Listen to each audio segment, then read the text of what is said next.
আসসালামু আলাইকুম। আলিয়া মাদ্রাসা শিক্ষা পেজে আপনাদের সবাইকে স্বাগতম। আজকে একটি বিষয় নিয়ে আলোচনা করব। এই বিষয়টি সম্পর্কে অনেকে মেসেজের মাধ্যমে বা WhatsApp এ নক করে জানতে চেয়েছেন যে এমপিও শিটে অফিস সহকারী নামের তালিকা আগে চলে আসছে বা নামের সিরিয়াল আগে আসছে।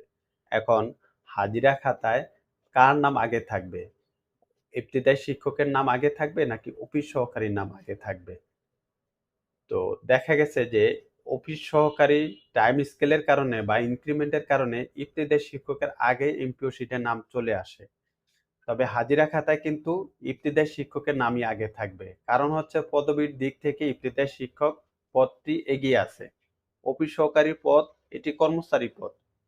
সুতরাং সেই ইনক্রিমেন্টের কারণে হোক, বেতন গ্রেডের কারণে হোক, যেভাবেই হোক এমপিও শিটে তার নাম আগে থাকলেও হাজিরা খাতায় কিন্তু ইবতেদায়ী শিক্ষকের নামই আগে থাকবে।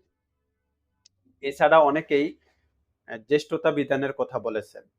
জ্যেষ্ঠতা বিধানে কিন্তু একটি কথা বলা আছে যে পারস্পরিক পদের শিক্ষক কর্মচারীর পারস্পরিক পদের জ্যেষ্ঠতা তাদের এমপিওভুক্তির তারিখ, যোগদানের তারিখ, তারপরে হচ্ছে যে শিক্ষাগত যোগ্যতা বা অন্যান্য যে বিধানগুলোর কথা বলা আছে সেটি এখানে প্রযোজ্য হবে না, এজন্য যে এখানে বলা আছে পারস্পরিক পদের জ্যেষ্ঠতা।